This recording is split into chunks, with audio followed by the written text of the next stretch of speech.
Our next speaker is Alvaro Cardenas. He's an assistant professor in the Department of Computer Science at the University of Texas at Dallas, one of our competitors. Or friends. Yeah, friends. Yeah, we're friends. Yeah. That's right. He's a member of the Cybersecurity Research and Education Institute.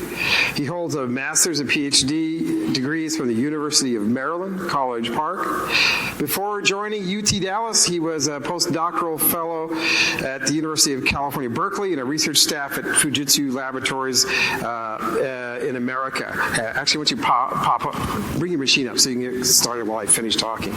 His research interests focus on computer security, cyber physical systems, network intrusion detection, and wireless networks. He's the recipient of the National Science Foundation Career Award, his Best Paper Awards from IEEE Smart Grid Communications Conference and the U.S. Army Research Office, and a graduate school fellowship from the University of Maryland. And how's it going? You there? Yes. Okay. Please welcome Alvaro.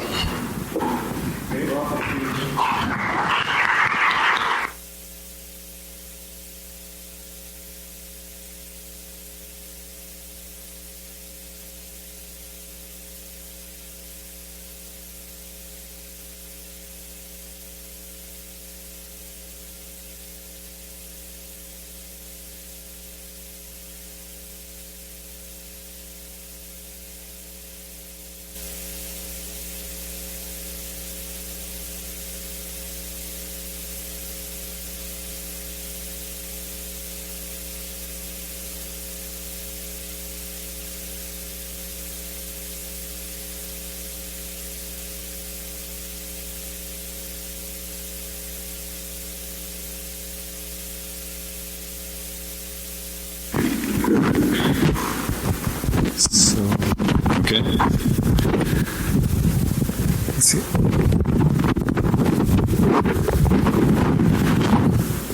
Yeah. Okay, can everyone hear me now? Better? Okay. Well, thank you once again. So I'm going to be giving a talk about the deep packet inspection and intrusion industrial control systems, which is an area I've been working now for almost a decade. As I mentioned before, we're part of the University of Texas at Dallas, which is one of the friends of UT San Antonio. And we work with, joint work with my students at UT Dallas and some of my new colleagues, Niels Tippenhauer from Singapore University of Technology and Design, and Henrik Sandberg from KTH.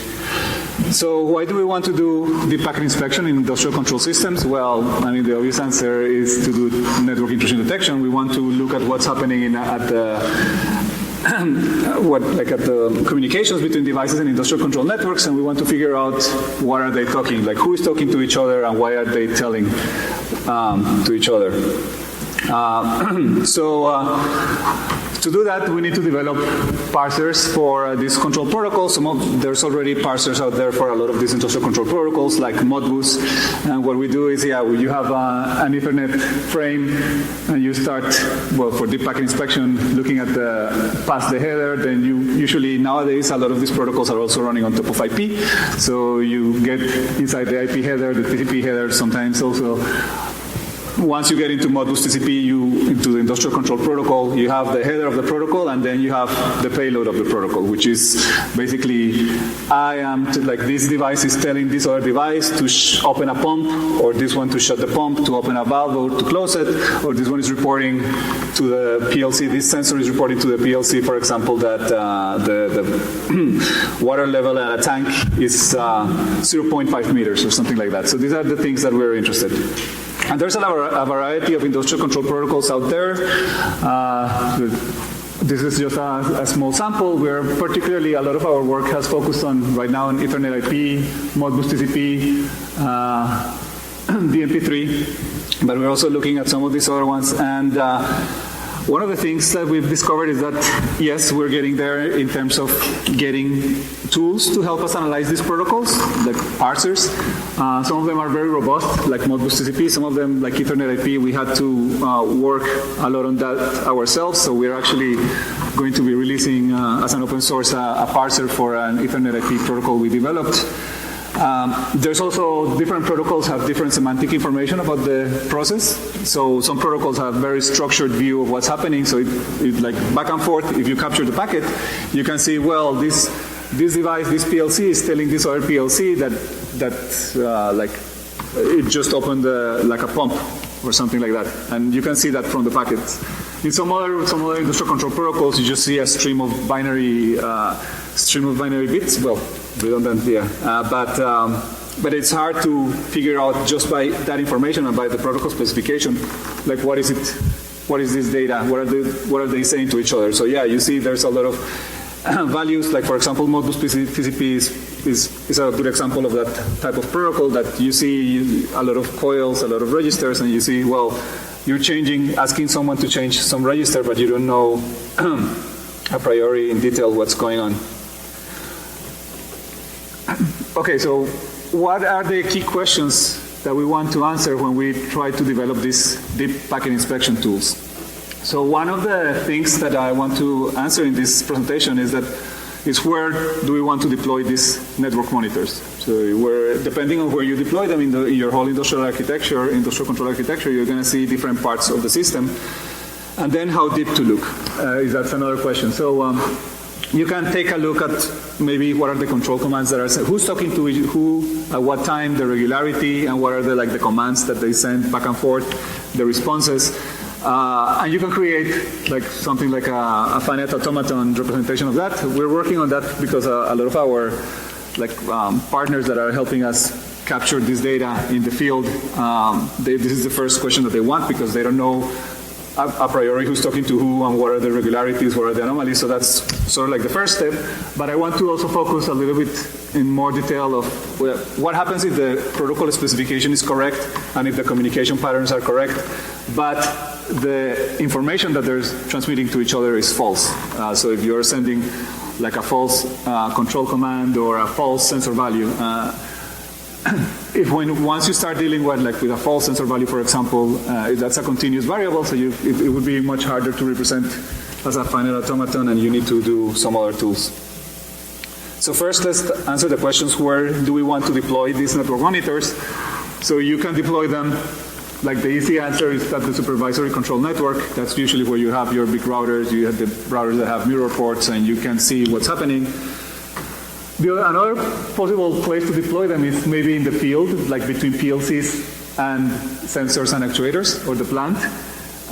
This one is also another possibility, but it's harder.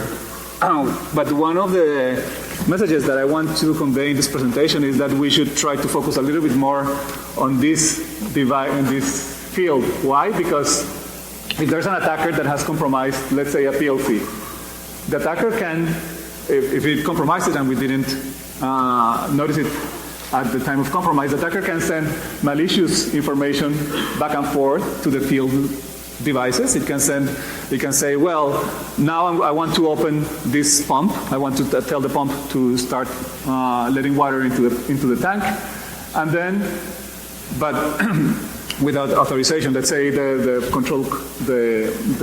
plant specification or the control system doesn't want to do that, but the attacker wants to open the pump and closes the outlet, so the water is going to keep increasing and it's going to overflow. But at the same time, because the attacker has control of the PLC and the actuation and the sensor reports directly to it, the sensor will say, well, the water is increasing, but the PLC is going to say, great, and now I'm going to tell to the supervisory control network, the water is still the same. The water is not increasing, the pump is still shut off, the water is still at 0 meters, so there's nothing to worry about. So if you have a device, if you're monitoring the supervisory control network, you would never be able to detect this type of attacks because you're missing what the attacker is doing in the other interface. So we've been developing tools to try to monitor sensor and control commands at this level, at the field communication levels. Deploying like a parser for field devices is a little bit harder because in the supervisory network you have highly structured type variables sometimes and a lot of more semantically rich information. But in the field communications, you have a lot of less structured information. A lot of them are more customized because there's a lot of, the vendors have a lot more freedom there to define what the protocol wants to do. So when we developed these tools, we had to do a lot of reverse engineering and prodding back and forth to figure out what's going on. A lot of them are not documented, again, because they're customized and the vendor is sort of like their secret sauce that they don't want to share. And a lot of them also has, a lot of these field communications are replacing the traditional 420 milliamp information that is sent between the PLC and the sensors and actuators. And basically what we see sometimes, once we understand what's going on, we see a 420 milliamp, but it's not telling us, for example, the exact, level of the tank. That's something we would need to retrace or reconstruct. So, so we're developing some of these sensors in field devices. We have some paper in that regard. If you're interested, I can talk to you a little bit later on that. But let's say once we have deployed the sensor monitors, the question is what do we do with it? So once we have these deep packet inspectors for the field devices, what do we want to do to monitor or to detect anomalies? And the key question here is, well, let's say we have the protocol specification or patterns correct. The attacker knows like who's communicating with who, what regularity, and things like that. So it's going to fool our traditional tools, but it's sending, for example, false information. So it's sending, like for example, the water is not rising up given that a pump is up. So to do that, we can try to follow sort of like the laws of physics. Like the physical system will always follow the immutable laws of nature. So you have fluid dynamics in water systems or electrodynamics in the power grid, and we can create models of these systems and time series models to verify that the system is behaving according to what we expect. Of course, if you go down that rabbit hole, you still also need to address a couple of challenges. Is how to design a good anomaly detection algorithm using the physics of the physics system. And the other challenge is how to measure the effectiveness of these algorithms, because you can always say, well, I developed my algorithm and I detect a random attack I created, but is that really a good way to evaluate your system, and how can we address that? So let me quickly go, like putting everything together, where we deploy the devices, what models we use, and what metrics we can develop to measure the effectiveness of these systems. So the monitoring architecture to detect these false information attacks is the following. So we have, as I mentioned before, the detection, we're deploying it in the field communication. So it's between the controller or the PLC and the field devices, not in the supervisory control network. And you see, and the detection algorithm is going to receive inputs from the controller and from the sensors, and these measurements are going to be compared to what the physical model of the system is supposed to behave, and if they deviate enough, we raise an alarm. So the reason why we're deploying this at the field communications is they allow us to detect a lot of attacks that we cannot detect at the supervisory control layer, as I mentioned before. So in the field network, we have a controller. If the controller is malicious, the detection can see, well, the control command doesn't satisfy what you're supposed to be doing at this stage. If the controller is good, but the actuator is compromised, let's say the attacker hasn't compromised the PLC, but has compromised the frequency controllers, the frequency regulators of a motor, then it can change that. Then this will affect the system. It will affect the sensors, and then we can see like the mismatch between what we're expecting. The U, for a given U, we should expect like different control command, we should expect a different sensor value, but we can see that this is something different than we expected. And it can also detect if the attacker is actually compromised the sensors, like it has compromised, let's say, an ISA 100, the communications of an ISA 100 sensor, and it's sending malicious or incorrect information. We can also see, well, the information that we're getting doesn't match what we're expecting at that for that given control command. So we can also raise an alarm. So I've been telling you, this is, you create models and you detect deviations as a black box, but I haven't told you how it's done. So traditionally, there's a growing field of research in this space in the academic community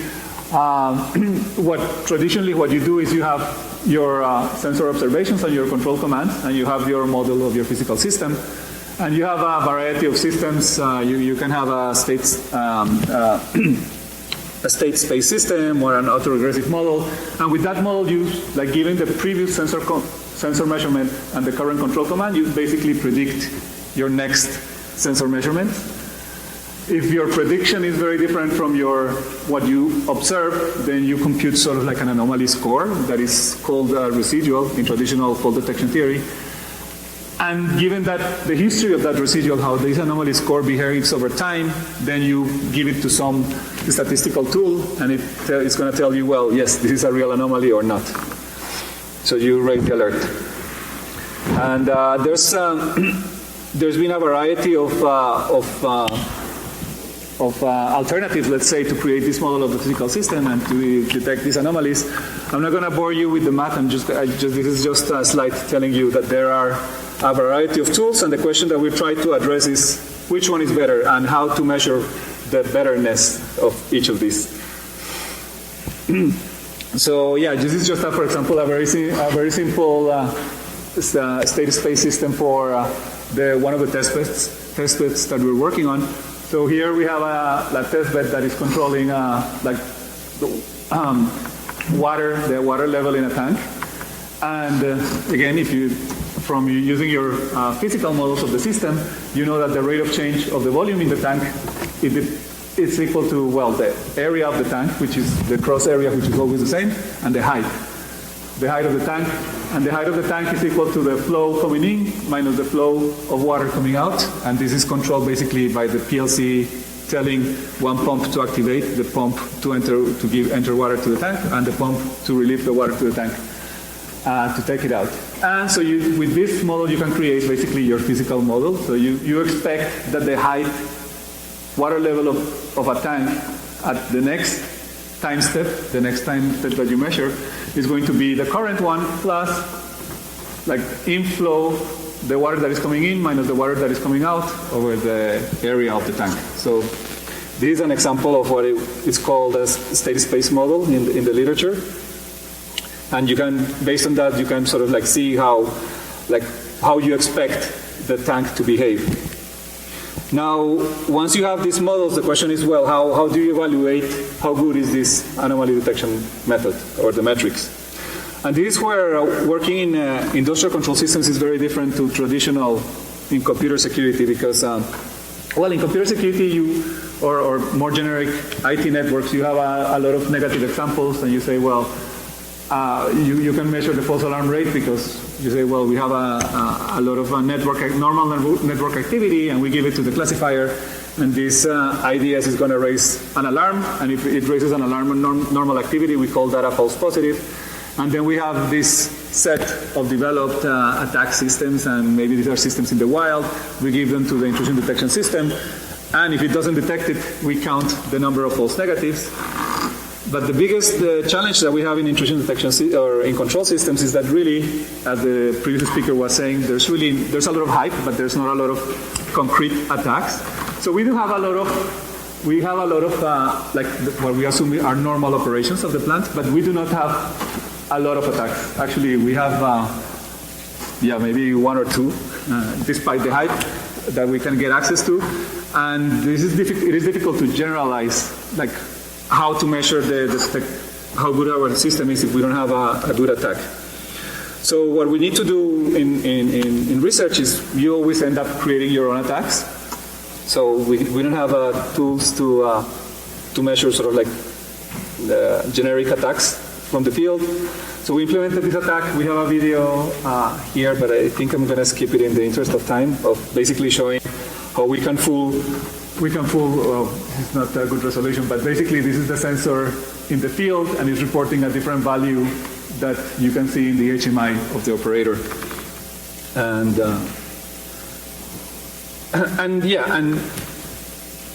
you can always create your attack, and if your attack is very naive, let's say you have the water of the system, and you start sending, and you all of a sudden say, well, the water changed from 0.6 meters to 0.1 immediately. Then that's a very easy to detect attack, and you say, well, I developed my system, my system is modeling the physics of the system. The water of the tank cannot change from 0.6 meters to 0.1 immediately, so my anomaly detection system works perfectly, right? I detected it. But again, this is where the question of how do you measure the goodness of these systems or the performance of these systems comes into mind. And this is a big difference that we have in security compared to fault detection. So in fault detection, traditionally, if you have a random failure and you have an anomaly score, a fault is probably going to be detected very easily because the anomaly score is going to raise up immediately. But in these attackers, we have to assume that the attacker has a lot of knowledge about our system, and potentially it even knows sort of like the threshold where our anomaly score is going to be located. So an attacker is smarter than saying a smart attacker is probably going to well, instead of saying the water changes from 0.6 to 0.1 immediately, so that I force water into the tank, is probably going to say something like this. It's going to say, well, the water is changing a little bit, slightly. It becomes slightly lower, and this is still at each time step. It is sort of like following the laws of physics, or as much as we can do a fine-grained analysis of what the system should behave. So the attacker is able to follow the laws of physics and still deviate the system. And if we have sort of like some thresholds here, let's say that we have the threshold up there, and the attacker knows that threshold is there, and it's going to sort of like do the attack without hitting the threshold. So in this case, the attacker can deviate the real water system. So instead of being decreasing, it starts increasing until ideally it overflows. This tank in particular overflows above 1 meter. And then, but it would be able to remain undetected. So what we are proposing in our research is that instead of measuring the false or the true detection rate, we should consider always stealthy attackers, or attackers that know our system is there, and we'll try to bypass the system, and we'll look, and what we want to do is limit what the attacker can do without being detected. So we know that the attacker is there, is always going to bypass our detection mechanism. So how much can the attacker do, or what is the damage that the attacker do if it wants to remain undetected?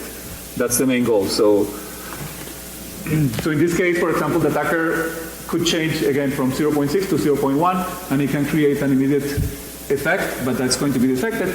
So we're saying, well, the attacker needs to satisfy the laws of physics, but still be undetected. And that's what we're trying to do here, how we're trying to measure the effectiveness of this system. So we have the false alarm rate, on the x-axis, and the y-axis we see we're asking the question, what is the worst that the attacker can do without being detected? That's our new metric. And and this is, I think this is fundamentally different to what people have been doing traditionally in security. So one of my first papers in academia was actually working on this, on the metrics for intrusion detection system, and I published it in something called the ICS Symposium on Security and Privacy, the Oakland conference. And a lot of these metrics for intrusion detection systems, they have the same problems as for something that is called the ROC curve, that again measures the probability of detection. So when we're dealing with an attacker that is always able to sort of like know what the threshold is and remain undetected, then you're never going to have detection of the attack. But with our metric, we should be able to see what is it that the attacker can do against our system. Sort of like, say, it can increase, for example, the water level in a tank by 0.1 meter every hour without being detected, something like that. So just to quickly summarize, so these are some experiments we've been doing. So we've been doing experiments in a water treatment plant, and we sort of like trying to identify, so what is the threshold that we need so that the attacker doesn't, an attacker that is undetected, and if he wants to remain undetected, is not able to overflow the tank. And also compare the alternatives that we mentioned before. Remember that we have several alternatives to measure the efficiency or to develop anomaly detection tools for physical systems. So in this case, we want to compare which one is better, and say with the metric, we say, well, one anomaly detection system, for example, in this case, the stateful prevents the attacker from overflowing the tank in an hour while remaining detected, while this other one, this stateless detection, it doesn't prevent it.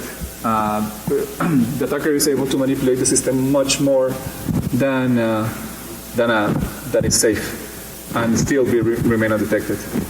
Now we have similar examples, not only with Ethernet IP water systems, but also with Modbus TCP in collaboration with a large utility here in Texas, in the Trinity Valley Authority between Dallas and Fort Worth. In that one, similar to the physical model of the water level in the tank that we had to sort of like, we had thousands of basically signals because it was a large plant with hundreds of PLCs. Now we had to extract correlations, and once you extract these correlations of what sensor values are correlated and what control values are correlated with what, you can create your models and also test for this system. So for anomaly detection in the physical process. So just to summarize the recommendations for this type of research and for physics, for deep packet inspection in industrial control systems. So the first bullet point is what I mentioned before: try to deploy monitors in field devices if it's possible, because if you are only looking at the supervisory control layer, you might miss sort of like the compromised PLC that sends false information to the field communications, and then it reports back that everything is normal to the supervisory control network.